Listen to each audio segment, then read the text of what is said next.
वर्णिवेशरमणीयदर्शनम् मन्दहासरुचिराननाम्बुजं पूजितं सुरनरोत्तमैर्मुदा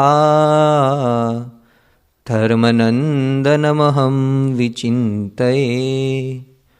गुणातीतोऽक्षरं ब्रह्म भगवान् पुरुषोत्तमः जनो जानन्निदं सत्यं मुच्यते भवबन्धनात्।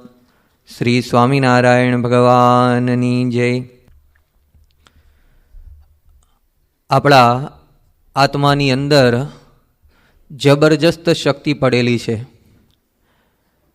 વૈજ્ઞાનિકો એવું સર્વેક્ષણ કરીને તારણ આપે છે કે જ્યારે ભર ઉનાળાની અંદર સખત ગરમી પડતી હોય છે ત્યારે લગભગ 45 થી 50 ડિગ્રી સુધી તાપમાન પહોંચેલું હોય છે. પરંતુ ઉનાળાની અંદર એટલું તાપમાન પણ આપણને દજાડે છે. આપણે એર કન્ડિશન શોધીએ, પંખો શોધીએ, કોઈક જગ્યાએ છાંયો શોધીએ, પરંતુ તેમ છતાંય આપણે ઘણા બધા દાઝતા હોઈએ છીએ.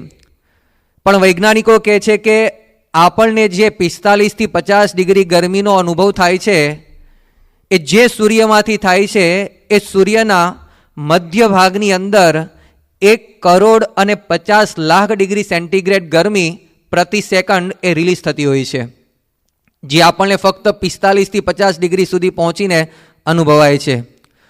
વૈજ્ઞાનિકોએ આજે તારણ આપ્યું છે, એને બીજી ભાષાની અંદર સમજવું હોય તો 60 કરોડ હાઇડ્રોજનના અણુઓ એક સાથે હિલિયમમાં પ્રતિ સેકન્ડ રૂપાંતરિત થાય છે.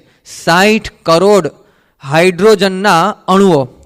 બીજી ભાષાની અંદર સમજવું હોય તો 42 લાખ ટન મેટર એટલે કે જથ્થો પદાર્થનો એક સાથે સળગાવવામાં આવે અને 1 સેકન્ડની અંદર સળગાવવામાં આવે અને જે ગરમી અને જે પ્રકાશ ઉત્પન્ન થાય એ સૂર્ય પ્રતિ સેકન્ડ ઉત્પન્ન કરે છે. અર્થાત 38 ઉપર 36 મીંડા થાય એટલા વોટ ગરમી પ્રકાશ એક સાથે 1 સેકન્ડે ઉત્પન્ન થાય છે. આપણે જે ટ્યુબલાઇટની નીચે બેઠા છીએ એ ટ્યુબલાઇટ 40 વોટની હોય છે અને એ 40 વોટ એ ખાય છે. પરંતુ આ જે આંકડો થયો 38 ઉપર 36 મીંડા એટલે કે 95 ઉપર 34 મીંડા થાય અને જે આંકડો થાય એટલી ટ્યુબલાઇટ એક સાથે 1 સેકન્ડમાં સળગાવવામાં આવે અને જે પ્રકાશ થાય એટલો પ્રકાશ સૂર્ય પ્રતિ સેકન્ડ એ રિલીઝ કરે છે. એટલે કે 10,000 અબજ હાઇડ્રોજન બોમ્બ એક સાથે ફૂટે અને જે શક્તિ, જે ઉર્જા પ્રગટ થાય એટલી શક્તિ સૂર્યના મધ્ય ભાગની અંદર પ્રતિ સેકન્ડે રિલીઝ થાય છે. સૂર્યની અંદર આટલી બધી શક્તિ છે.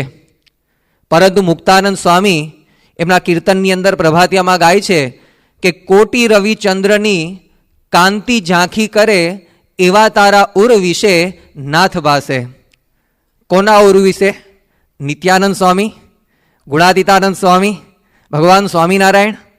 પ્રત્યેક વ્યક્તિના હૃદયની અંદર આટલા બધા સૂર્ય અને ચંદ્ર એક સાથે પ્રકાશિત કરવામાં આવે અને જે શક્તિ અને તેજ પ્રગટ થાય એટલું મુક્તાનંદ સ્વામી કહે છે કે પ્રત્યેક વ્યક્તિના હૃદયમાં, જીવમાં, આત્માની અંદર તેજ રહેલું છે.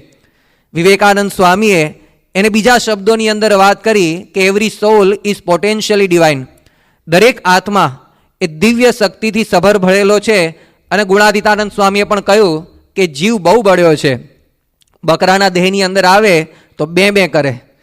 એનો એ જ જીવ જ્યારે સાવજના શરીરની અંદર આવે ત્યારે એની શક્તિ, એનો અનુભવ થાય છે. અને એટલા માટે ભગતજી મહારાજ પણ કહેતા કે દેહનું બળ અલ્પ છે, પણ આત્માનું બળ ધારે, વિચારે તો એનો પાર આવે તેમ નથી. શ્રીજી મહારાજ મધ્ય 33માં કહે છે કે મનુષ્ય દેહ કરીને ન થાય એવું શું છે? માણસ જે ધારે તે કરી શકે. બ્રહ્મ સ્વરૂપ શાસ્ત્રીજી મહારાજે વિજ્ઞાનાનંદ સ્વામીની પાસે એવું સાંભળ્યું કે ગુણાતીતાનંદ સ્વામી મૂળ અક્ષર છે અને એ વખતે ધારે છે કે બસ જો આ વાત સાચી હોય તો મારે વિશ્વની અંદર એને પ્રસિદ્ધ કરવી છે. એમણે જાગા સ્વામીની પાસે જુનાગઢની અંદર સંકલ્પ ધારણ કર્યો કે અક્ષર પુરુષોત્તમની જોટે મૂર્તિઓ મારે પધરાવી છે એવા સમયે કે જ્યારે એમની પાસે નાણાં નથી, માળા નથી, પાણા નથી, એક પોસ્ટકાર્ડ લેવા માટે જવું હોય તો એ કોઠારી એમને ધૂતકારી કાઢે, એવા સમયે શાસ્ત્રીજી મહારાજ ધારે છે કે મારે આ કાર્ય કરવું છે અને આ અક્ષર અને પુરુષોત્તમની ધજાને ગગનની અંદર ફરકાવી છે અને કરી શકતા હોય તો આપણા બધાના કાર્યકરોના મનમાં પણ નથી કે મારા મંડળની અંદર મારે અક્ષર પુરુષોત્તમની ધજા ફરકાવી છે, મારા કેન્દ્રની અંદર મારે આ અક્ષર પુરુષોત્તમની ધજા ફરકાવી છે, મારા ગામની અંદર જો હરિમંદિર ના હોય તો મારે હરિમંદિર કરીને ઉપર અક્ષર પુરુષોત્તમની ધજા ફરકાવી છે. એ દરેક કાર્યકરના મનમાં એ સંકલ્પ નહીં હોય. પણ શા માટે આપણે હજુ સુધી પણ પાંગળા પુરવાર થઈએ છીએ? કેમ પૂર્ણપણે આપણે કાર્ય નથી કરી શકતા? ગાંધીજી સંકલ્પ કરે છે કે કાગડા કૂતરાના મોતે મરીશ, પરંતુ સ્વરાજ લઈને જંપીશ, આઝાદી લઈને જંપીશ. અને એ મહાત્મા ગાંધી જો આત્માની શક્તિએ કરીને આઝાદી હાંસલ કરી શકતા હોય તો આપણે બધાએ મનમાં એવું ધાર્યું નથી કે મારે પણ સ્વભાવ અને વાસના એના બંધનમાંથી મુક્ત થવું છે? દરેક હરિભક્ત દરેક કાર્યકરે ધારેલું જ છે. તેમ છતાં પણ હજુ આપણને કેમ એવો અનુભવ થાય છે કે હજુ આપણે વાસના અને આપણા સ્વભાવોથી કાયમ બંધાયેલા છીએ? બ્રહ્મ સ્વરૂપ યોગીજી મહારાજે સંકલ્પ કર્યો કે યમુનાને કાંઠે મંદિર કરવું છે, શુભ સંકલ્પ છે.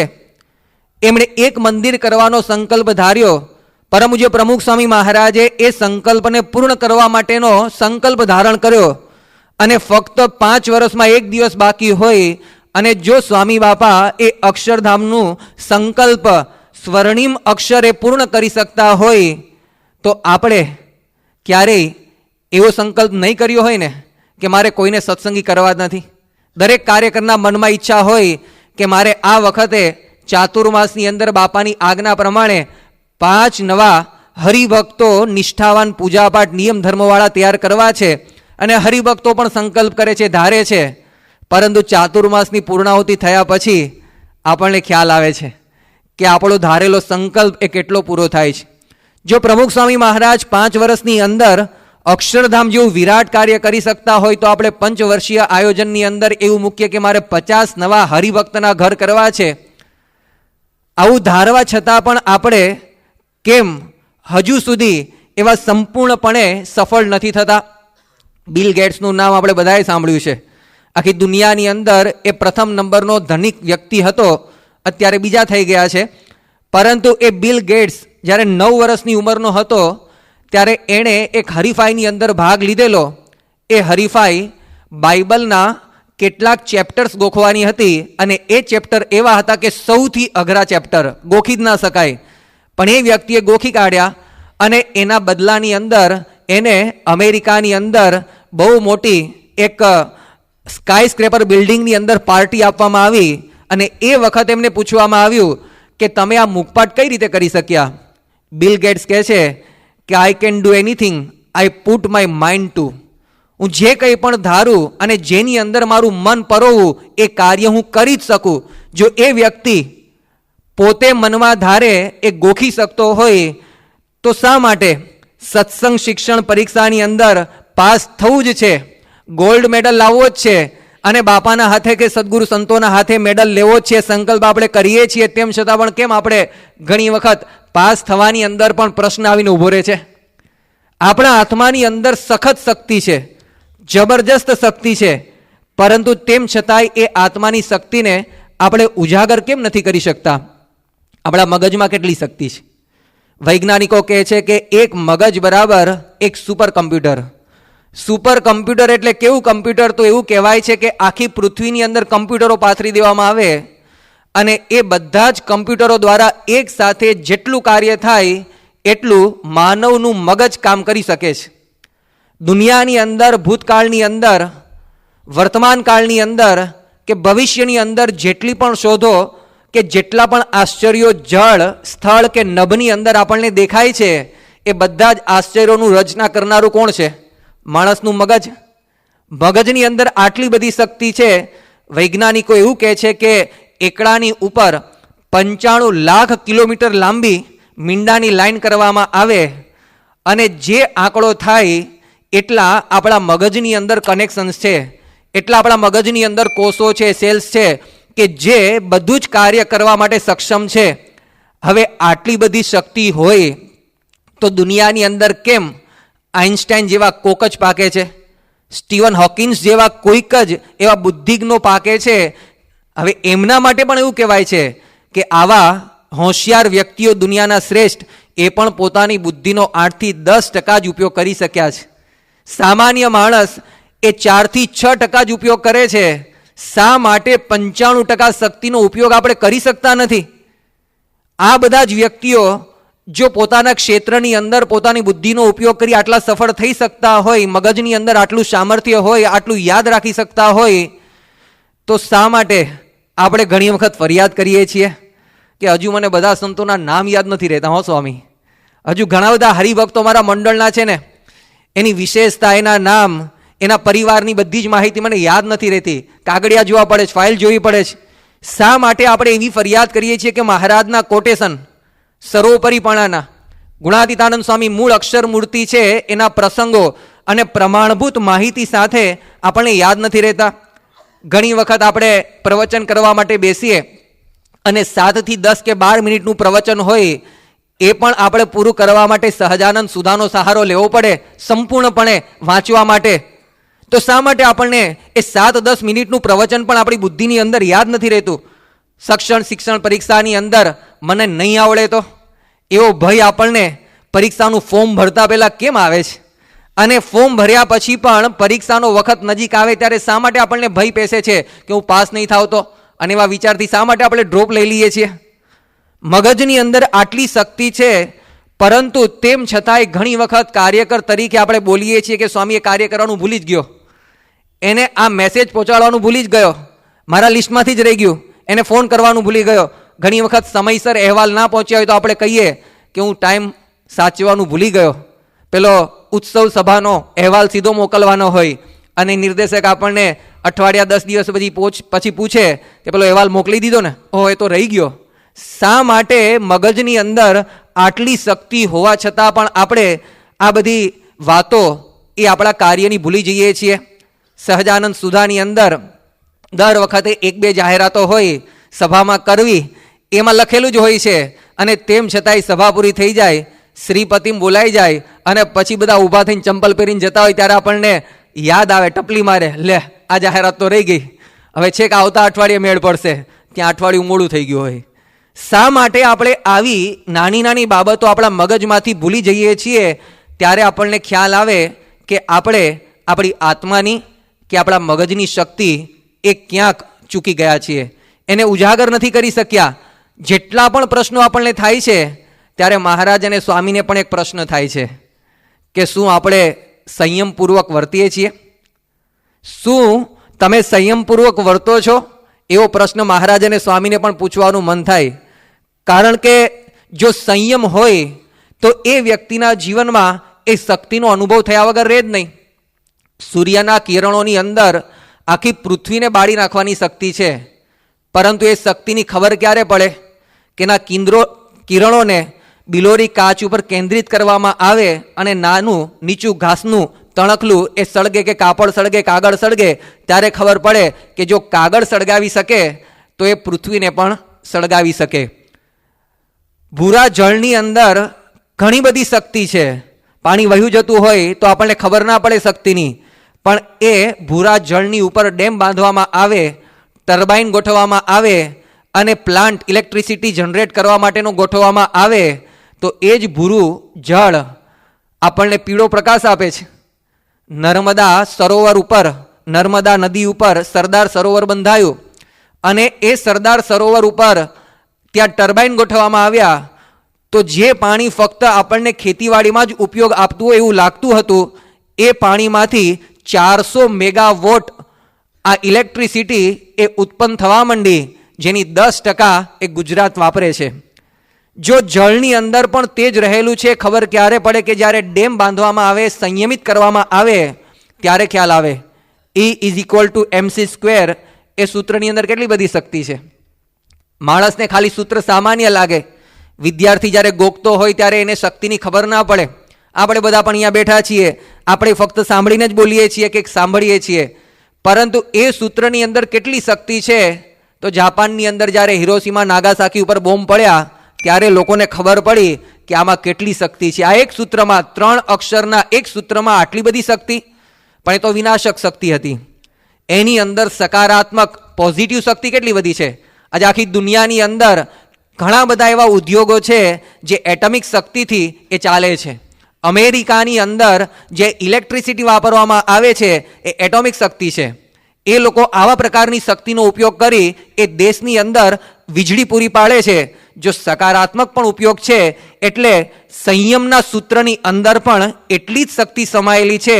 જો ઇન્દ્રિયોની શક્તિને સંયમથી કેન્દ્રિત કરવામાં આવે, સંયમિત કરવામાં આવે અને સકારાત્મક રીતે એનો ઉપયોગ કરવામાં આવે તો આપણા મનની કે આપણા આત્માની શક્તિ એ સંચિત રહે, પ્રકાશિત રહે અને જબરજસ્ત પ્રભાવ પાથરનારી એ સાબિત થાય.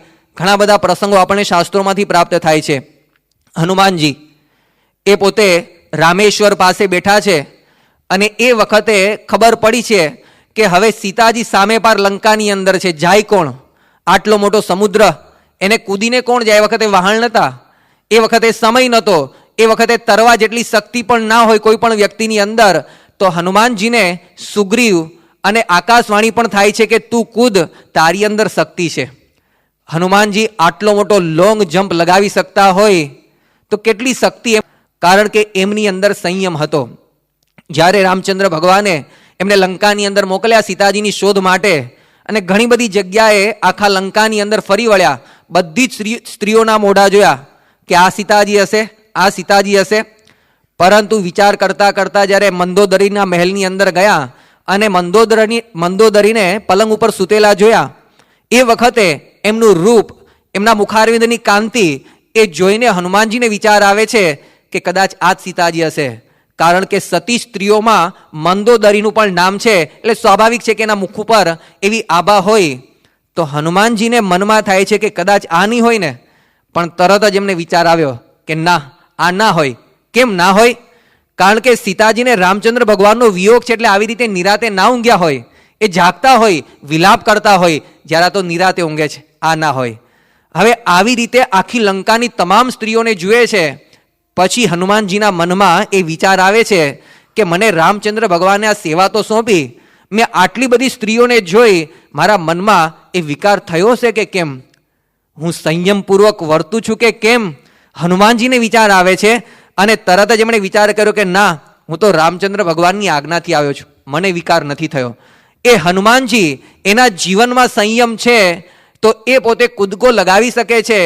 લક્ષ્મણજી એક રેખા દોરે છે અને એ રેખાની અંદર એટલી શક્તિ મૂકી શકે છે કે રાવણ જેવો બ્રહ્માંડનો એ શક્તિશાળી સમ્રાટ રાજા એ પણ એની અંદર પગ ના મૂકી શકે.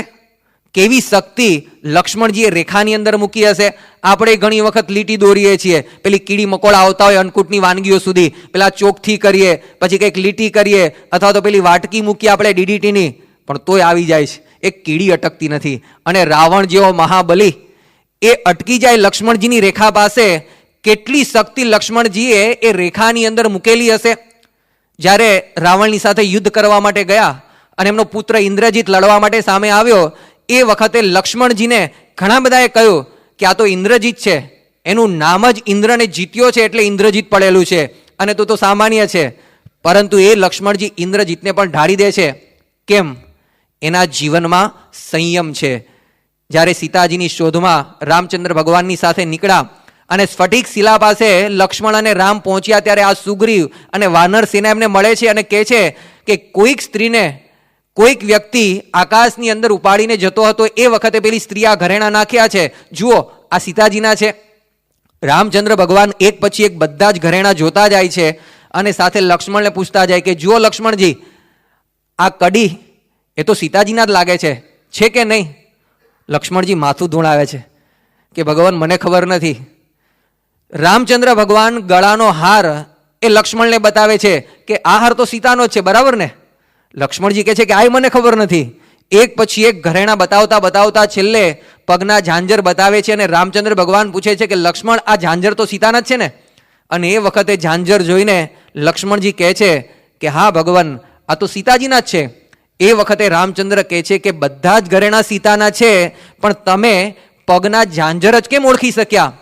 ત્યારે લક્ષ્મણજી કહે છે કે ભાઈ, 13 વર્ષ સુધી માતાને પગે લાગવા માટે રોજ સવારે જતો હતો, ફક્ત એમના ચરણારવિંદ જોયા છે, અને એટલા માટે ચરણની અંદર પહેરેલા આ નેપુર ઝાંઝર એટલી જ ઘરેણાની મને ખબર છે, એનાથી ઉપર મેં સીતાજીના મુખ સુધી, નાક સુધી કે આંખ સુધી દ્રષ્ટિ મેળવવાનો પ્રયત્ન કર્યો નથી. 13 વર્ષ વીતી ગયા છે, જંગલની અંદર સીતા, રામ અને લક્ષ્મણ સિવાય કોઈ નથી, તેમ છતાં પણ એમની દ્રષ્ટિની અંદર સંયમ કેટલો બધો છે, અને એને લીધે એની શક્તિ એ જબરજસ્ત પુરવાર થાય છે. વિવેકાનંદ સ્વામી કોઈ પણ વસ્તુને એક વખત વાંચે અને એમને યાદ રહી જાય. શા માટે? એમના જીવનમાં સંયમ છે. અમેરિકાની અંદર ગયેલા અને એ વખતે એમના પ્રવચનથી કોઈક એવી મહિલા એ પ્રભાવિત થઈ, અને એ તો સ્વતંત્ર અને સ્વચ્છંદ દેશ છે, અને એ વખતે પેલી મહિલા કહે છે કે મને તમારા જેવું એક સંતાન આપો ને. એની ઈચ્છા એવી હતી કે મારી સાથે સંબંધ બાંધો, પણ વિવેકાનંદ સ્વામી સંયમી છે, અને એટલા માટે સંયમી વ્યક્તિને સમયસર એ શબ્દો પણ સૂજી આવે, એના વિચાર પણ બહુ સ્પષ્ટ હોય. તો વિવેકાનંદ સ્વામી કહે છે કે માતાજી, મને તમારો દીકરો માની લો ને, મારી પાસેથી દીકરાની અપેક્ષા શું રાખો છો? મને જ તમારો દીકરો માની લો જો આ સંયમ છે. અને એ સંયમને લીધે એમની સ્મરણ શક્તિ એ જબરજસ્ત પુરવાર થયેલી છે. મહાત્મા ગાંધી એ ક્યાં AK-56 કે 47 લઈને ફરતા હતા, એક ટૂંકું પોતળું પહેરીને ફરતા હતા, ઉપર તો કશું જ હતું નહીં. અને એ મહાત્મા ગાંધી આખી દુનિયાની અંદર જબરજસ્ત શક્તિશાળી પુરવાર થયેલા. જ્યારે સાઉથ આફ્રિકાના પ્રેસિડેન્ટ એ અમેરિકાના પ્રમુખ ચર્ચિલને કહે છે કે તમે ક્યારે ગાંધીને મળ્યા છો? એ વખતે ચર્ચિલે વાત કરેલી કે ના, હું ક્યારેય મળ્યો નથી, કે મળવા જેવું છે એક વખત. ત્યારે ચર્ચિલે કહેલું કે આઈ ફિયર નો બડી ઇન ધ વર્લ્ડ. ચર્ચિલ એવો વ્યક્તિ હતો કે એણે આ સૂત્ર આપ્યું. અત્યારે ઘણા બધા નેતા આમ લઈને ફરે છે ને, પણ એને ખબર નહીં હોય કે આ આપ્યું છે કોણે. બધા ફર્યા કરે છે આમ લઈને જીત્યા પછી ચૂંટણીની અંદર, પણ આ સૂત્ર આપનારો ચર્ચિલ છે. વી ફોર વિક્ટરી એ સૂત્ર આપનારો ચર્ચિલ છે. એ ચર્ચિલ એવું કહે છે કે આઈ ફિયર નો બડી ઇન ધ વર્લ્ડ. આખી દુનિયામાં હું કોઈથી નથી બીતો, but I fear the half naked fakir of India. અર્ધ નગ્ન ફકીર ગાંધીથી હું બીઉં છું. એ ગાંધીની અંદર શું શક્તિ હતી? એ ગાંધીની અંદર સંયમની શક્તિ હતી. એની વાણીમાં સંયમ હતો, એમની દ્રષ્ટિમાં સંયમ હતો, એમના વિચારોની અંદર સંયમ હતો, અને એટલા માટે આવી જબરજસ્ત શક્તિ એ ઉત્પન્ન થાય છે. આ બધું જ આપણે જાણીએ છીએ, ન જાણીએ એવું નથી. તેમ છતાં પણ આપણી ઇન્દ્રિયો એ વિષયમાં જતી અટકતી નથી. એ પણ વાસ્તવિકતા છે, આજકાલની વાત નથી. આ તો પૌરાણિક કાળથી ચાલ્યું આવે છે. દરેક યુગની અંદર આ પ્રશ્ન એ સર્વસામાન્ય છે, અને એટલા માટે દરેક યુગની અંદર આ ઉપદેશ આપવામાં જ આવે છે કે ભાઈ સંયમમાં વર્તો. બાકી સતયુગની અંદર, વેદોની અંદર એ વખતે ક્યાં સંયમની વાત કરવાની જરૂર છે? પણ એ જાણે છે કે અત્યારે આ પ્રકારના સંયમની જરૂર છે, ભવિષ્યમાં જુદા પ્રકારનો સંયમ આવશે, એ વખતે પણ સંયમની જરૂર છે. એટલે સંયમની વાતો આપણા શાસ્ત્રોની અંદર ઘણા બધા શાસ્ત્રોમાં પ્રાપ્ત થાય છે. મહાભારતનો પ્રારંભ એ આવા જ કોઈક વાતથી વેદવ્યાસ શરૂ કરે છે. મહાભારતના પ્રારંભની અંદર વેદવ્યાસ 2 હાથ ઊંચા કરીને કહે છે, ઉર્ધ્વ બાહો વિરોમ્યેશ ન કશ્ચિદ શૃણોતિ મે ધર્માદ અર્થશ્ચ કામશ્ચ સકિમર્થમ ન સેવ્યતે. વેદવ્યાસ એ જમાનાની અંદર એવું કહે છે, પાંડવો અને કૌરવોના આવા યુદ્ધથી અને આવા એક વિસંવાદી વાતાવરણથી એ કહે છે કે શા માટે આ જગતની અંદર લોકો ધર્મના પાયા ઉપર અર્થ, કામ કે બીજા કોઈ પણ પ્રકારનો પુરુષાર્થ નથી કરતા. કહેતા ધર્મને નેવે મૂકી અને શા માટે બધી દોડ કર્યા કરે છે? હવે આ પ્રશ્ન એ સમયની અંદર પણ એ હતો, ભાગવતની અંદર પણ. એટલા માટે જ સનત કુમાર એ પૃથુને વાત કરે છે કે ન કુર્યાત કરહિચિત સંગમ તમસ તીવ્રમ તિતિરીશું. ધર્મ, અર્થ, કામ અને મોક્ષનો નાશ કરનારી વસ્તુ એનો ક્યારેય તમે સંગ ન કરતા, એ પૃથુ રાજાને સનત કુમાર પણ કહે છે. કહેતા સંયમપૂર્વક કોઈ પણ કાર્ય કરો. યયાતિ દેવ્યાનીને ભાગવતની અંદર આ જ વાત કરે છે કે દૃષ્ટમ શ્રુતમ અસદબુદ્ધવા નાનું ધ્યાયેન સંવિશેત સંશ્રુતે ચાત્મનાશમ ચ તત્ર વિદ્વાંસ આત્મદ્રક. આ યયાતિ રાજા એ પણ જ્યારે પોતે અત્યંત, જ્યારે વિષયો ભોગવીને એકદમ પાછો પડી ગયેલો, એ વખતે પોતે પણ આવું જ્ઞાન આપે છે કે સંસારની અંદર જેટલું પણ દેખાય છે, સંભળાય છે, એ બધું જ મિથ્યા છે એવું જાણીને એનું ચિંતન કે એનો ઉપભોગ કરવો નહીં, કારણ કે એમાંથી આત્માનો નાશ થાય છે. અને એટલા માટે જે આ વિચાર સાથે દ્રઢતા રાખીને સંયમમાં વર્તે છે એને આત્મદૃષ્ટા એ શબ્દ વાપરીને નવાજવામાં આવ્યો છે. તો આપણા શાસ્ત્રોની અંદર આ બધી જ વાતો કરવામાં આવેલી છે. મહાભારતની અંદર એવી પણ વાત મોક્ષ ધર્મની અંદર કહેવામાં આવી કે શબ્દ રૂપ રસ સ્પર્શાન સહ ગંધેન કેવલાન ના અર્થમ ઉપસેવેત શ્રેયસોર્થી પરમ તપ, કે જે શ્રેયસાર્થી હોય, જે મોક્ષના માર્ગે ચાલેલો હોય, એણે શબ્દ, સ્પર્શ, રૂપ, રસ અને ગંધ એનો ત્યાગ કરવો. ગુણાતીતાનંદ સ્વામીએ એટલા માટે જ કહ્યું છે કે વિષયમાં સુખ છે એવી કોઈ મોટાએ કલમ મૂકી નથી. જેટલા પણ શાસ્ત્રો વાંચો, કોઈ જગ્યાએ આવી વાત નથી આવતી કે બસ તમે તમારે ખાધે જ રાખો. હા, આવે છે, પણ એ નાસ્તિકોના ગ્રંથની અંદર પીત્વા પીત્વા પુનઃ પીત્વા પીત્વા પતંતી ભૂતલે ઉત્થાય ચ પુનઃ પીત્વા પુનર્જન્મ ન વિદ્યતે. આવા પણ કેટલાક દુનિયાની અંદર જીવો હોય છે, સંપ્રદાયો ચાલતા હોય છે કે બસ વિષય ભોગવો. એમ કરતાં કરતાં તમે મોક્ષ ગતિને પામશો. ઘી એટલું બધું પીવો કે ઘૃતમ પીત્વા, પેલું કહે છે કે ઋણ કરીને પણ ઋણમ કૃત્વા ઘૃતમ પીબેત, ઋણ કરીને પણ ઘી પીવો, કહેતા વિષય ભોગવો. આવા પણ સંપ્રદાયો છે, પરંતુ ગુણાતીતાનંદ સ્વામી કહે છે કે વિષયમાં સુખ છે એવી કોઈ મોટાએ કલમ મૂકેલી નથી. અને સ્વામી આગળ વાત કરે છે કે જો વિષયમાં સુખ હોય તો મહારાજ આપણને બંધી શા માટે કરે? શ્રીજી મહારાજ શા માટે આપણને કહે કે પંચ ઇન્દ્રિયોનો આહાર છે એ તમે શુદ્ધ કરીને રાખજો, આ વચન અમારું જરૂર માનજો. એટલા માટે મહારાજ કહે છે કે જો એમ નહીં રહો તો તમારે અને અમારે ઘણું છેટું થઈ જશે અને ભૂતનું કે બ્રહ્મ રાક્ષસનું દેહ આવશે અને હેરાન થશો. એટલા માટે શ્રીજી મહારાજ આપણને મનાઈ કરે છે. પંચ વિષયની અંદર જબરજસ્ત દુઃખ છે. પંચ ઇન્દ્રિયો દ્વારે જે વિષય ભોગવીએ છીએ એમાં દુઃખ સિવાય એ કશું નથી. યયાતિ રાજાની વાત ભાગવતમાં આવે છે કે એણે બહુ વિષયો ભોગવ્યા અને ભોગવ્યા પછી છેલ્લે કહે છે કે ન જાતું કામ કામાનામ ઉપભોગે ન શામ્યતી હવિષા કૃષ્ણ વર્તમેવ ભૂય એવાભિવર્ધતે. કે આ બધા વિષય ભોગવીને મને એવું હતું કે હું સંતૃપ્ત થઈ જઈશ, પરંતુ જેમ જેમ ભોગવ્યા એમ અગ્નિમાં ઘી નાખીને જેવું પ્રજ્વલિત કરવામાં આવે એવી મારી ઇન્દ્રિયો વધારે વિષય ભોગમાં પ્રજ્વલિત જ થતી ગઈ, ક્યારેય પરિતુષ્ટ નથી થઈ. એટલા માટે એમાં દુઃખ છે. નચિકેતા કઠોપનિષદની અંદર જ્યારે યમ રાજાની પાસે પહોંચે છે અને યમ રાજા કહે છે કે તું કંઈક માગ. પેલો કે માગું તો કંઈ નથી, પણ મને બ્રહ્મ જ્ઞાન આપો, આત્માનું જ્ઞાન આપો. એ વખતે યમ રાજા કહે છે કે તું 100 વર્ષની આયુષ્યવાળા દીકરાઓ માગી લે, જ્યાં તારી પણ 100 વર્ષની આવરદા થઈ જાય, જ્યાં તને સોનું મળશે, હાથી મળશે, રથ મળશે, ઘોડા મળશે.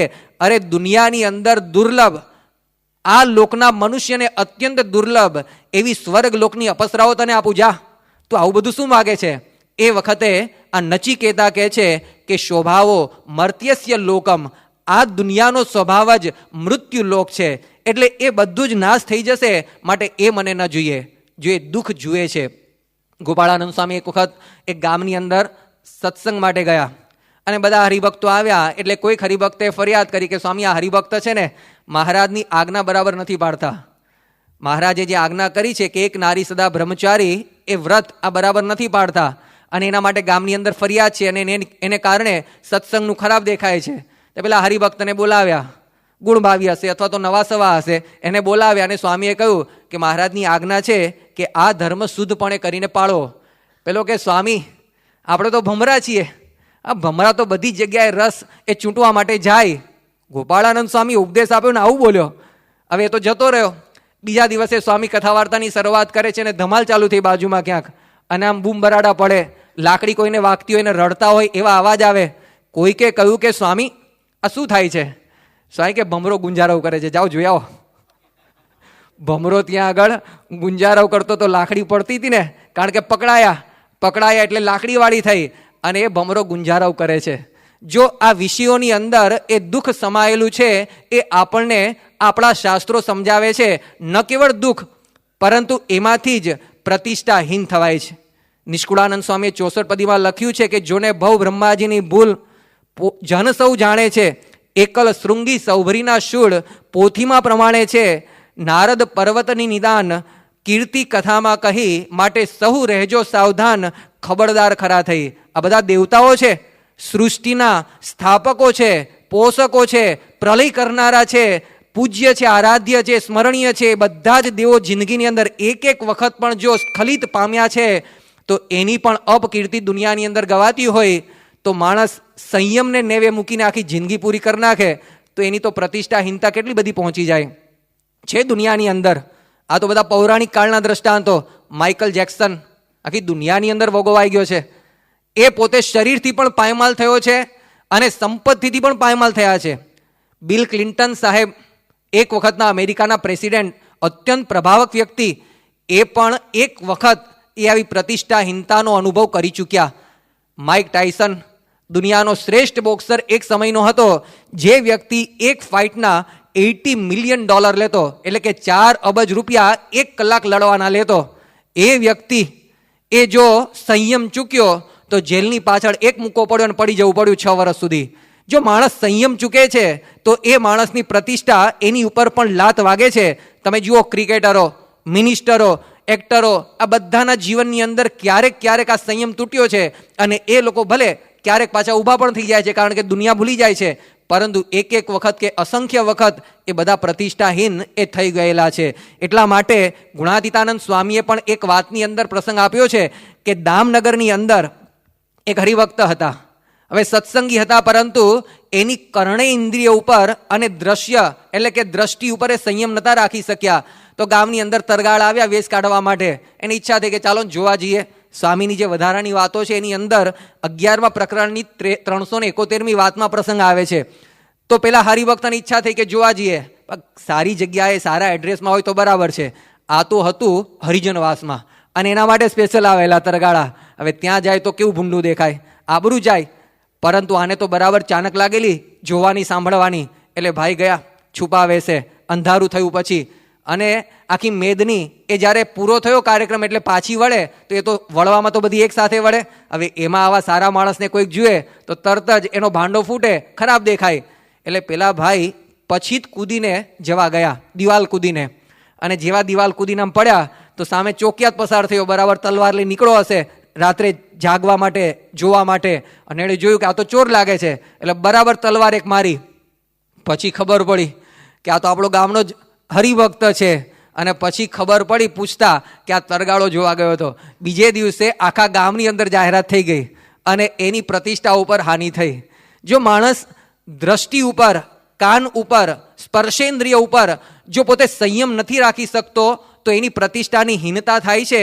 પાયમાલી પણ એની અંદરથી આવે છે. મહાબલી રાવણ એ પોતે શરીરથી અને સોનાની લંકાથી પાયમાલ થયો, એના કારણની અંદર સંયમનો અભાવ.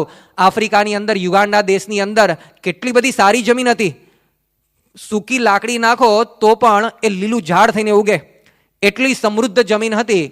પરંતુ એક ઈદી અમીન, એને ભારતની એક એક્ટ્રેસ, લગભગ મુમતાઝ, એની પ્રત્યે એને આકર્ષણ થયું અને એની સાથે લગ્ન કરવા માટેનો એને પ્રસ્તાવ મૂક્યો. પેલી કે હું તો પરણેલી છું, તને થોડી પડું. પરંતુ પેલાએ કહ્યું કે ના, ગમે તે હોય તું મારી સાથે લગ્ન કર. પેલી બાઈ રાતોરાત ત્યાંથી ઇંગ્લેન્ડ જતી રહી અને આને સવારના પોરમાં ખબર પડી. એણે આખા દેશમાં જાહેરાત કરી કે એશિયનો આ દેશમાં ન જોઈએ. બધાને હાંકી કાઢ્યા, બધા નીકળ્યા પણ સાથે સમૃદ્ધિ લઈ નીકળી ગયા, કારણ કે એશિયનો જ સમૃદ્ધ હતા અને દેશને સમૃદ્ધ કરેલું. જો એક વ્યક્તિનો સંયમ એ આખી દુનિયાને પાયમાલી તરફ ધકેલી જાય છે તો આપણા જીવનની અંદર પણ સંયમનો અભાવ હશે તો પાયમાલી આવશે. પાયમાલી તો ઠીક સમજ્યા આપણે, પરંતુ સૌથી વિશેષ સત્સંગમાં ભગવાન અને સંતનો સમાગમ, એમનો યોગ, એ પણ આપણને સંયમનો અભાવ તોડી આપે છે. પ્રેમાનંદ સ્વામી શ્રીજી મહારાજની સાથે સુરતની બજારમાં ચાલ્યા જાય છે અને એ વખતે કોઈક એવા વિસ્તારમાંથી પસાર થયા અને કોઈક ગાયિકા એ ગાતી હશે. હવે એનું મુખારવિંદ તો જોયું જ નથી, એ વ્યક્તિને જોઈ પણ નથી, ફક્ત એનો આલાપ, એના સ્વર, એની સેન્સ ગાવાની એટલું જ પ્રેમાનંદ સ્વામી સાંભળે છે અને કાન ઉપર સંયમ ન રાખી શક્યા તો એ પ્રેમાનંદ સ્વામીના પગ ધીમા પડ્યા. શ્રીજી મહારાજની સવારી આગળ નીકળી ગઈ. મહારાજે તપાસ કરી કે પ્રેમાનંદ ક્યાં છે. જઈને જોયું તો પ્રેમાનંદ સ્વામી તો સ્થિર થઈ ગયા છે, સાંભળે છે. એ ગાયિકાની અંદર એ મોહિત નથી થયા. એ ગાયિકા જે ગીત ગાય છે, જે આલાપ લે છે, એ શબ્દોમાં પણ આકર્ષિત નહીં થયા હોય, આસક્ત નહીં થયા હોય, પણ જે આલાપ લે છે એની અંદર ખાલી પ્રેમાનંદ સ્વામી એ આસક્ત થઈ ગયા તો ભગવાનની સાથે ચાલ્યા જાય છે, પણ ગતિ અટકી ગઈ, રોકાઈ જવું પડ્યું. આપણે પણ શ્રીજી મહારાજની સાથે બાપાની સાથે અક્ષરધામમાં જતા આવીશું, પણ સેજ જો ઇન્દ્રિયનો સંયમ નહીં હોય અને મનમાં પણ પંચ વિષયમાંથી કોઈકનો વિચાર આવશે તો બ્રેક લાગી જશે, માણસની ગંધ આવશે અને માણસ મહારાજ ઉપર પ્લેનમાંથી ફેંકશે, જાઓ પાછા, ગંધ કાઢવાની બાકી છે.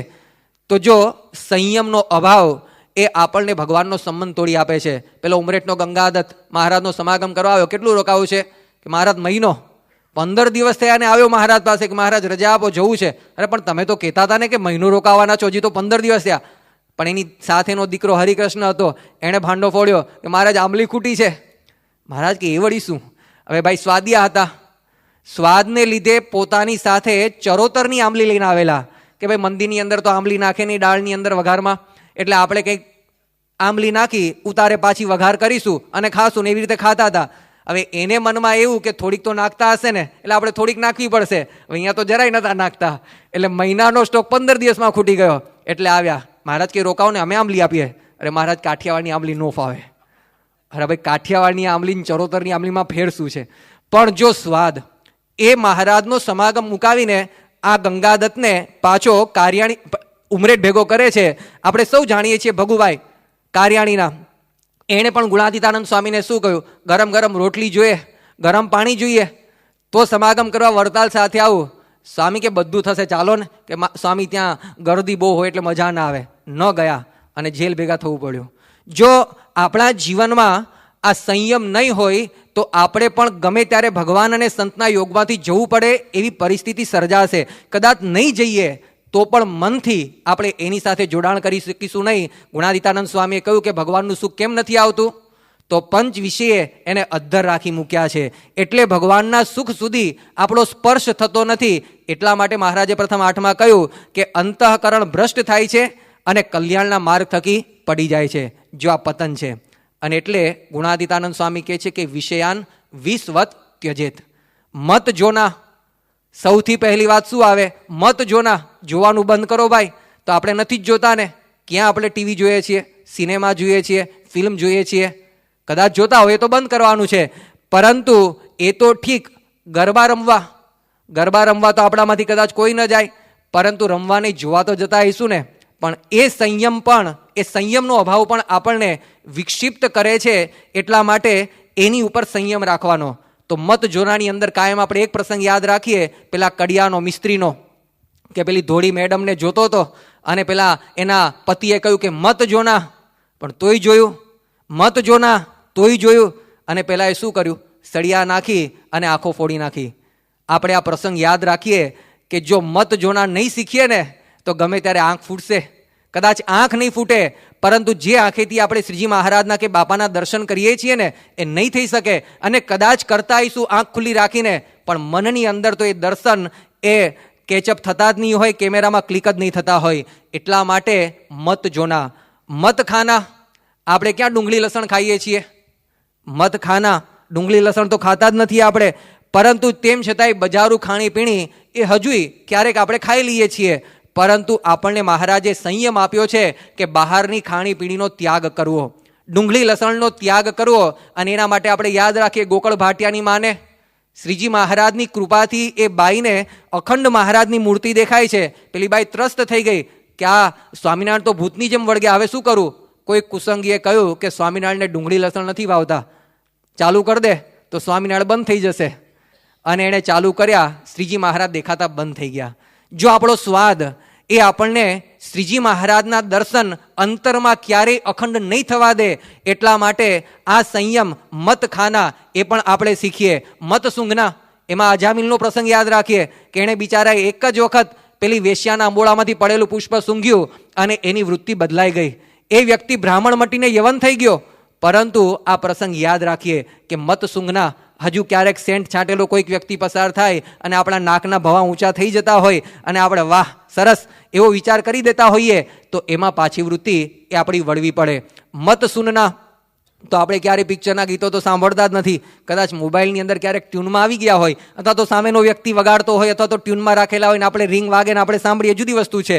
પરંતુ પિક્ચરના ગીતો સાંભળતા નથી, સ્ટોરી સાંભળતા નથી, અપશબ્દો કે અશ્લીલ વાતો આપણે સાંભળતા નથી, પરંતુ એનાથી એ વિશેષ અભાવ અવગુણની વાત સાંભળીએ છીએ. હા, એ તો થાય જ છે. એ પ્રવચન થશે પૂજ્ય મહંત સ્વામીનું, પરંતુ એ હજુ પણ આપણને સાંભળવાનું મન થાય છે તો ત્યાં બ્રેક મારવાની છે. મત સુનના. યોગીજી મહારાજ કહે છે કે અભાવ અવગુણની વાત સાંભળવી નહીં. કોઈ કેવા આવે, કાન ધરીએ તો કેવા આવે ને, પણ એને કહી દેવું કે તું બોલીશ નહીં તો બીજી વખત ના આવે. પરંતુ એ મત સુનના આપણે યાદ રાખીએ, કારણ કે શ્રીજી મહારાજ કહે છે કે એમાંથી હડકવા ઉપડે છે અને એમાંથી વ્યક્તિ જરૂર જાતો વિમુખ થાય છે. અને એટલા માટે આપણે યાદ રાખીએ વસતા ખાચરને કે જે વ્યક્તિના દરબારની અંદર શ્રીજી મહારાજ કાર્યાણીનું પહેલું વચનામૃત ઉદ્બોધે છે, શાપિત બુદ્ધિનું કે દ્રોહને લીધે આવું થાય, એ વસતો ખાચર શ્રીજી મહારાજ પ્રત્યે દ્રોહ સુધી પહોંચી જાય છે. કેમ? કે એણે સાંભળ્યું જીવા ખાચરને, બુઢા ધાધલને નતા આપવાના તોય કાન આપી દીધા, તો એ વ્યક્તિએ એ મહારાજનો દ્રોહ કરવા સુધી પગ માંડી દીધા. તો મત સુનના. શ્રીજી મહારાજ અને ગુણાત્માન સ્વામીના વખતમાં કેવા ઘણા બધા ભક્તો હતા. પેલા માવા ભગત એકદમ સામાન્ય આચાર્ય અને એમના પત્નીઓ સાથે જુનાગઢની અંદર પધાર્યા. આચાર્ય પત્નીઓને ઈચ્છા થઈ કે ચાલો વંથલી દર્શન કરવા જઈએ. કોને લઈ જવા? ગાડું કોણ ચલાવે? સ્વામીએ કહ્યું માવા ભગત. કે સારા આપજો, હં, આ ઘરવાળા છે બધા, બા સાહેબ છે, એમને લઈ જવાના છે. કે સારામાં સારા છે. માફો લઈને નીકળ્યા. આચાર્ય પત્નીઓ પાછળ બેઠી છે. આ માવા ભગતને એમ કે આ તો બધી આચાર્યની પત્નીઓ કહેવાય, એટલે સરસ કથા વાર્તા થશે, મહારાજના પ્રસંગોની સ્મૃતિ કરશે. ત્યાં તો આ લોકોએ આઘી પાછી ચાલુ કરી. હોય સ્વાભાવિક છે કે ચાલુ કરી કે અહીંયા તો આવું છે, આનું આવું છે. અને માવા ભગત કથા વાર્તા સાંભળવા કાન એકાગ્ર કરીને બેઠા છે, પરંતુ એમણે કાનની વૃત્તિ ખેંચી લીધી. પેલી બાઈઓને ખબર પડી કે ખેંગારવા આવી, આપણે દર્શન કરવા છે, અંદરથી બૂમો પાડે કે ઊભી રાખો, ઊભી રાખો, ગાડું ઊભું રાખો. આ તો સાંભળે જ નહીં, વૃત્તિ ખેંચી લીધેલી. વંથલી પહોંચી ગયા, ત્યાં ખખડાવ્યા કે કેમ તમે ગાડું ઊભું ના રાખ્યું? કે વળતા રાખીશ. ફરી એમણે કાન ખુલ્લા રાખ્યા, પણ જેવી વાતો ચાલુ કરી એટલે કાન બંધ. આમ કંઈ નતા કર્યા, વૃત્તિ ખેંચી લીધી મનમાંથી. અને પાછી ગાડી સિદ્ધિ મંદિરમાં પહોંચી. આચાર્ય મહારાજને ફરિયાદ કરી. આચાર્ય ગુણાતીતાનંદ સ્વામીને કહ્યું. ગુણાતીતાનંદ સ્વામી કે માવા ભગત બહુ બરાબર છે, એ ખોટું કરે જ નહીં. એમને બોલાવ્યા અને ત્યારે ખબર પડી કે અભાવ અવગુણની વાત ચાલુ કરેલી, એટલે કાનની વૃત્તિ ખેંચી લીધેલી. આ મત સુનના. તો મત સુનના, મત બોલના. આપણે ક્યાં પિક્ચરો શબ્દો બોલીએ છીએ, પરંતુ અભાવ અવગુણની વાતો પણ એ ક્યારેય આપણે કરીએ નહીં. ગુણાતીતાનંદ સ્વામીની વાતોમાં આવે છે કે લાધો ઠક્કર એ બહુ ગ્રામ્ય વાર્તા કરતો. તો શ્રીજી મહારાજે એવું કહેલું કે જ્યારે પણ આવે ત્યારે અહીંયા નજીક ના આવવા દેતા, એને કાઢી મૂકજો. હવે આટલો બધો કોપ એ શ્રીજી મહારાજને થાય છે. તો મત બોલના, મત સોચના. આ પાંચે પાંચ ઇન્દ્રિયો એવી છે કે સ્થૂળ રીતે વિષય ભોગવીએ છીએ, પરંતુ મહારાજ અમદાવાદ ત્રીજામાં કહે છે કે જ્યારે બાહ્ય પંચ વિષયનો યોગ ના હોય ત્યારે અંતઃકરણમાં પંચ વિષયનું ચિંતન એ રહ્યા જ કરતું હોય છે. ગુણાતીતાનંદ સ્વામી કહે છે કે મોરનો કંઠ સતત લવ થયા કરે, એમ સ્વામી કહે છે કે આપણા મનની અંદર સતત વિષયો ભોગવાના સંકલ્પો ઉઠ્યા જ કરે છે, એ ટાળવા. એમાં આપણે કાપ મૂકો. એટલે કે મત સોચના એવા એક વિચાર સાથે મનમાં પણ બેઠા બેઠા આપણે પંચ વિષયનો ગાઢ સંકલ્પ ન કરીએ. ખબર પડે કે હવે આ ખાવાનો વિચાર શરૂ થયો, આ સુવાનો વિચાર શરૂ થયો, આ જોવાનો, સાંભળવાનો એ વિચાર ચાલુ થયો, એ આપણને મનમાં એ હવે તો ખબર પડવી જ જોઈએ. તો આપણા ગુરુઓના જીવનમાં આપણને આવો સંયમ એ જોવા મળે છે. એમના નેત્ર અને શ્રોત્રની અંદર તો જબરજસ્ત સંયમ છે. ગુણાતીતાનંદ સ્વામી સુરતમાં 6 મહિના સુધી જોડી માગે છે, પણ આંખ જવા દેતા નથી. શિવલાલ શેઠ એ પોતે સાડી ઘરમાં આવે છે તો પણ પોતાની આંખ એ સાડી ઉપર 6 મહિના સુધી એ પડવા દેતા નથી. ઉપલેટાના લાલાભાઈ, એમની દીકરી 16 વર્ષની થાય છે અને બાજુવાળા આવીને કહે છે કે લાલાભાઈ દીકરી ક્યારે પરણાવી છે? લાલાભાઈ કહે છે હજી તો નાની છે. અરે શું નાની છે? 16 વર્ષની થઈ. લાલાભાઈએ 16 વર્ષની દીકરી થઈ ત્યાં સુધી એની નાકની દાંડી સામે જોયું નથી. આ દ્રષ્ટિનો સંયમ આપણા ગુરુ અને આપણા પૂર્વજોએ એ રાખેલો છે. પ્રમુખ સ્વામી મહારાજ પોરબંદર પધારેલા અને ગાંધી મેમોરિયલ આશ્રમની અંદર પ્રદર્શન જોતા હતા. પેલા ગાઈડ સમજાવે કે આ મહાત્મા ગાંધી, આ વ્યક્તિ. એમ કરતા કરતા એક ફોટા પાસે બોલ્યા કે આ કસ્તુરબા, મહાત્મા ગાંધીના બા. બરાબર ને? હા, બા. બાળ મંડળ કે કસ્તુરબા કોણ? તો મહાત્મા ગાંધીના બા. પણ મહાત્મા ગાંધીના પત્ની કસ્તુરબા એનો ફોટો આવ્યો. પેલા ગાઈડ કે આ કસ્તુરબા. સ્વામી તરત જ લાઈનમાં ફોટા જોતા હતા, એકદમ નીચી દ્રષ્ટિ પરમ પૂજ્ય સ્વામી બાપા કરી ગયા. જો આ એમની સંયમની એક જબરજસ્ત વિશેષતા છે. ગોંડલ સારંગપુરની અંદર બાપા અન્નકૂટની આરતી ઉતારતા હતા અને એ વખતે 91ની સાલમાં ભગવતચરણ સ્વામી આમ સામે ઊભેલા સાઈડમાં જાળી પાસે અને આમ ટીખળ કરે કે બાપા મારી સામે જુએ, પણ સ્વામીએ જોયું નહીં. આરતી પૂરી થઈ ગઈ ને પછી બાપાને કહે છે કે મારી સામે કેમ ના જોયું? હું ક્યારનો પ્રયત્ન કરતો તો મારી સામે જુઓ. સ્વામી કે મારી પરમાત્માની અંદર દ્રષ્ટિઓ પછી તમારી સામે શું જોઈએ? જો સંયમ સામાન્ય પંચ વિષયમાં રાખવાનો છે પણ વિશિષ્ટ સંયમ શું છે? તો યોગીજી મહારાજ કહેતા કે ભગવાન સંબંધી પંચ વિષય ભોગવે એ વિશિષ્ટ સંયમ છે. કહેતા ભગવાનના દર્શનની અંદર આપણે એકતાર થઈ જઈએ તો આ વિશેષ પ્રકારનો સંયમ છે એ આપણા ગુરુઓના જીવનમાં દેખાય છે. ત્વચા અને ઘ્રાણ એમાં પણ કેટલો સંયમ. ગુણાદિતાનંદ સ્વામી જ્યાં ત્યાં જેમ તેમ એ પોતે રહેતા, કાંકરાવાળી ભૂમિમાં સૂતા. યોગીજી મહારાજને આ ગોંડલમાં પલંગ આપવામાં આવ્યો 70 વર્ષે કે સુવો. બાપા કે નો ફાવે, કોઈ દી સૂતા નથી ને. પરાણે આગ્રહ કર્યો ડોક્ટરોએ તો સૂતા, પણ જેવા ડોક્ટરો બધા બહારે ગયા, દરવાજો બંધ થયો, નીચે પાથરીને સૂઈ ગયા. બીજે દિવસે ખબર પડી એટલે પરાણે ડોક્ટરોએ આગ્રહ કરીને સુવાડ્યા. ત્રીજે દિવસે સવારે બાપા જાગ્યા અને બોલ્યા કે આજે અમારો વટ ઉતરી ગયો. એમને સ્પર્શેન્દ્રિય અને ઘ્રાણેન્દ્રિય કેટલી જ વશ હશે, કેટલો સંયમ રાખેલો હશે એ આપણને ખ્યાલ આવે છે. રસના એની અંદર તો એમનો જબરજસ્ત સંયમ છે, ખાવા પીવાની અંદર. અને એટલા માટે ક્યારેય પ્રશ્ન નથી. બ્રહ્મતીર્થ સ્વામી 88ની સાલમાં બાપાની સાથે 8 મહિના ફર્યા. એમને પૂછવામાં આવ્યું કે સ્વામીને શું ભાવે? માથું ખંજવાળે, કે છે કે ખબર જ નથી પડી. 8 મહિનામાં ખબર ના પડી ને આપણી ભેગો 8 મિનિટ જમવા બેઠો ને ખબર પડી જાય કે ફરસાણ ભાવે છે, કે મિષ્ટાન ભાવે છે, શું ભાવે છે, રોટલી ભાવે છે, એ ખબર પડી જાય. પણ સ્વામીને કેટલો સંયમ છે. ગયા વર્ષે બાપાને મુંબઈમાં બ્રહ્મવિહારી સ્વામીએ પૂછ્યું કે બાપા આમ તો કોઈ દી કહેતા નથી, પણ કયું શાક વધારે ભાવે?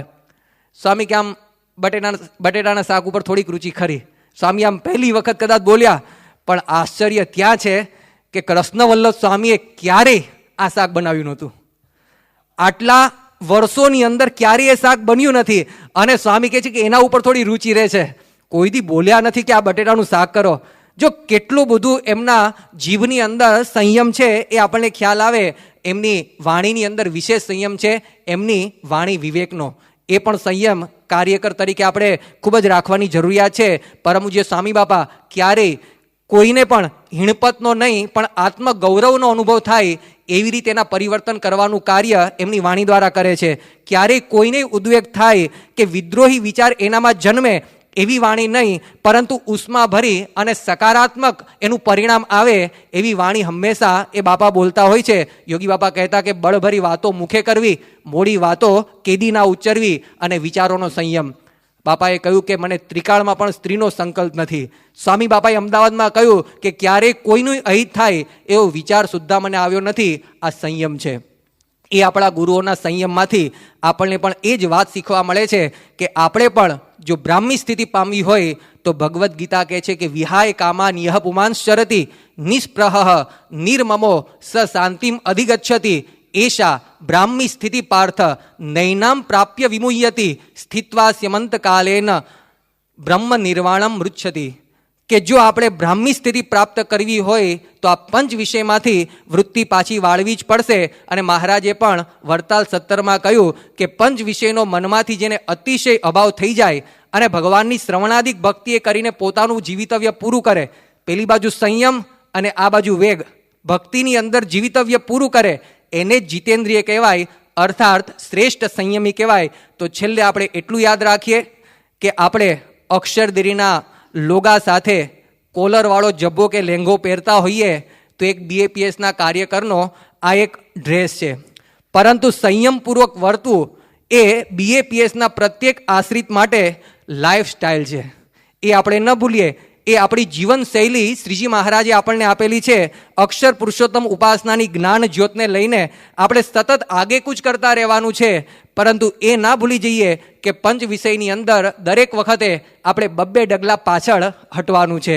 આપણે સૌ અક્ષર પુરુષોત્તમના જ્ઞાને ગગન ભરવા માટે થન ગણીએ છીએ, પરંતુ એ ન ભૂલીએ કે હું સંયમપૂર્વક વર્તું છું અને વર્તીને શું હું અક્ષર પુરુષોત્તમના જ્ઞાનથી મારા રોમે રોમને જાગૃત કરી શક્યો છું, એ આપણે ન ભૂલીએ. અને એટલા માટે જ છેલ્લે એક વાક્ય યાદ રાખીએ કે આંતર ખોજ વિના ક્યારેય અધ્યાત્મ અંતર એ ઓછું થતું નથી.